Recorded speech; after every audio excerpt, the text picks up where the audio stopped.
Hello बच्चों, कैसे हैं आप लोग। ये जेई में आया हुआ JEE आप लोग मेन एग्जाम समझते होंगे। ये आया हुआ बहुत ही बेसिक क्वेश्चन है इंडिफिनिट इंटीग्रल का। इसे एक बार ध्यान से आप लोग देख लें और इनमें से कौन सा ऑप्शन करेक्ट होगा एक बार खुद से प्रयास करें।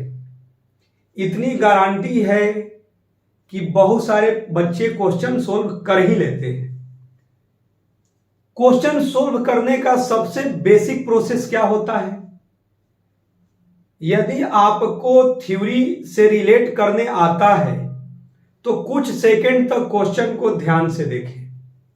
जैसे ही प्यारे बच्चों ध्यान से आप क्वेश्चन को देखते हैं और ऑप्शन को भी देखते हैं तो सभी ऑप्शन में x-3 अपॉन x+4 जैसा आपको ऑप्शन में दिखाई दे रहा होगा।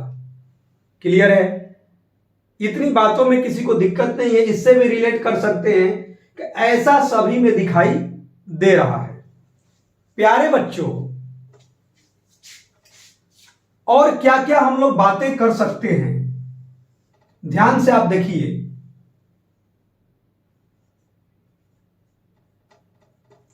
ये ऊपर चला गया तो कितना हो गया?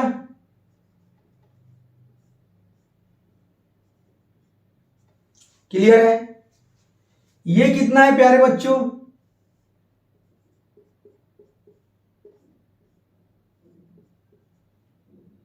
और ये dx है। अब दोनों का पावर एक जैसा हो जाएगा तो क्या बेनिफिट होगा? अरे भाई, a के पावर n b के पावर n एक जैसे हो जाएंगे तो हम लोग बेसिक क्लासेज में पढ़े हैं कि ऐसे लिख सकते हैं। तो आपके मन में होगा कि इससे क्या फायदा भाई। तो प्यारे बच्चों, अभी मैंने बताया है कि x-3 अपॉन x+4 जैसा आपको पता चल रहा है। तो प्यारे बच्चों, यदि इसको भी -6/7 हम लोगों ने कर दिया तो ये कितना हो जाएगा?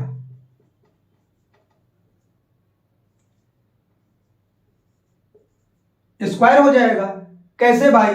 बेस सेम है तो पावर को ऐड करेंगे, इनटू में है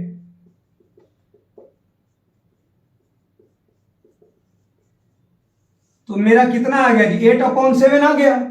इसका मतलब है कि x+4 के पावर 8/7 को इतना लिखा जा सकता है। Any doubt? इससे सर क्या फायदा? थोड़ा सा वेट कीजिए। प्यारे बच्चों, जब दोनों का पावर एक जैसा हो चुका है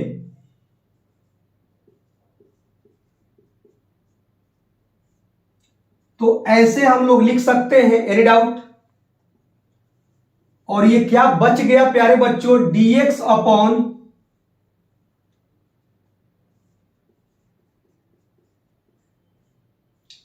अब बेसिक आप लोग सब्स्टिट्यूशन पढ़े होंगे। इसको मैं t मान ले जा रहा हूं। क्या मान रहा हूं? t। पुट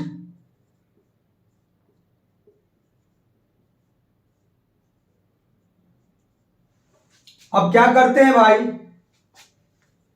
dWr2x मतलब differentiating with respect to x। प्यारे बच्चों, बेसिक डिफरेंशिएशन मालूम है, u अपॉन v क्या होता है प्यारे बच्चों? v को बाहर निकाल दीजिए, u का डिफरेंशिएशन तो x का 1 हो गया और कांस्टेंट का 0 हो गया, माइनस u को बाहर निकाल दीजिए, v का डिफरेंशिएशन x का 1 हो गया और कांस्टेंट का 0 अपॉन प्यारे बच्चों, सारे लोग बोलिए v²। प्यारे बच्चों, ये तो 0 हटा दीजिए, इतना इंटू 1 कितना हुआ? यही हो गया। 1 + 0 कितना हुआ भाई? 1 हो गया। तो ये कितना हो गया? x+4 -x -3। Any doubt? प्यारे बच्चों x+4 माइनस x+3, एक से x कैंसिल हो गया, तो कितना हो गया प्यारे बच्चों, dt/7 equal to dx upon, तो ध्यान से देखिए dx अपॉन ये कितना हो गया जी, dt/7। Any doubt? अब आपका बच्चा क्लास का क्वेश्चन हो चुका है क्या प्यारे बच्चों? इसको मैंने क्या माना था, t, तो t के पावर -6/7, ये प्यारे बच्चों क्या आ चुका है, सब लोग बोलिए, dt/7 क्या आ चुका है प्यारे बच्चों, dt/7। तो 1/7 कॉमन हो गया, और t के पावर n का इंटीग्रेशन कितना होगा प्यारे बच्चों, n+1/n+1। Any doubt? ये तो बेसिक बातें हैं, जल्दी बोलिए। -6/7 में 1 ऐड कीजिएगा तो कितना हो जाएगा, 1/7, तो ये हो गया t के पावर 1/7। इससे ये कैंसिल हो गया, t के पावर 1/7 प्लस c इसका आंसर हुआ।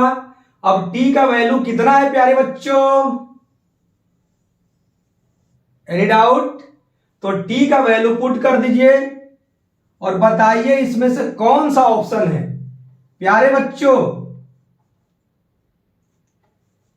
t के पावर 1/7 प्लस c आंसर हुआ। t का वैल्यू मैं पुट करने जा रहा हूं प्यारे बच्चों। t कितना है जी, x-3 अपॉन x+4, अब पावर में कितना है जी, 1/7। ये देखिए तो इसमें से कौन सा ऑप्शन आ रहा है, तो आपको दिखाई दिया होगा कि ऑप्शन ए जो है इसका करेक्ट आंसर हुआ। तो प्यारे बच्चों क्वेश्चन को बताने का उद्देश्य यही है कि कभी कभी जेई मेन और एडवांस के जो ऑब्जेक्टिव होते हैं उसके ऑप्शन जब एक जैसा आपको दिखाई देने लगा तो उसी टाइप का आप एक टर्म को बनाइए, क्योंकि इसमें पता चल गया कि x-3/x+4, x-3/x+4, तो उस टाइप के टर्म को बनाकर और उसको t मानकर और क्या जी सब्स्टिट्यूशन का प्रोसेस हम लोग चल सकते हैं। उसके बाद तो ये बेसिक डिफरेंशिएशन है, किसी को डाउट नहीं होगा। ये क्या है प्यारे बच्चों, ये तो बेसिक डिफरेंशिएशन है। उसके बाद क्या हुआ भाई, dx अपॉन इतना का वैल्यू कितना हुआ प्यारे बच्चों, dt/7, और इसको मैं क्या मान चुका था t, तो t के पावर -6/7 क्या हुआ, +1 ऐड कर दीजिए, उतना बेसिक इंटीग्रेशन मालूम होगा। x के पावर n का क्या होता है, n+1, तो t के पावर -6/7 का क्या होगा, -6/7 + 1, तो कितना आ जाएगा 1/7, और 1/7 से डिवाइड कर दीजिए, और ये पहले से दिया था 1/7, कौन सा, ये वाला, तो ये कैंसिल हो गया और ये आपका आंसर आ गया। और अब t के जगह पर ये पुट कर दीजिए, तो प्यारे बच्चों ऑप्शन नंबर ए मेरा इसका करेक्ट आंसर होगा। तो ऐसे ही आप जुड़े रहें, जब भी समय मिलेगा तो कुछ क्वेश्चंस और थ्योरी के साथ वीडियो के माध्यम से आप तक पहुंचने का प्रयास रहेगा। ऐसे दिन भर ऑफलाइन क्लासेज में ही समय व्यतीत हो जाते हैं, लेकिन बहुत सारे बच्चों की डिमांड है कि सर 13 साल 14 साल से जो आप ऑफलाइन पढ़ाते हैं, जो पुराने बच्चे जो बहुत सारे जो आईटी कॉलेज से पढ़कर अलग अलग कंपनी में बड़े पोजीशंस पर हैं, तो जब मिलने आते हैं तो रहता है कि सर आपको अपने लेक्चर को चैप्टर वाइज ऑनलाइन देना चाहिए। तो प्रयास रहेगा कि मैं स्टार्ट करूं, लेकिन अभी हम लोग ऑफलाइन क्लासेज में ही अपना दिन भर समय दे रहे हैं, क्योंकि जब बच्चे के आंख से आंख मिलते हैं तो कॉन्सेप्चुअल डिस्कशन होता है। लेकिन फिर भी प्रॉब्लम्स को लेकर जब भी समय मिलेगा आएंगे, और प्रयास रहेगा कि थ्योरी भी आप लोगों को समय समय पर दिया जाए, और जब वैसा समय बनेगा तो ऑनलाइन क्लासेस से भी फुल लेक्चर आप लोगों को दिया जाएगा। Okay, thank you.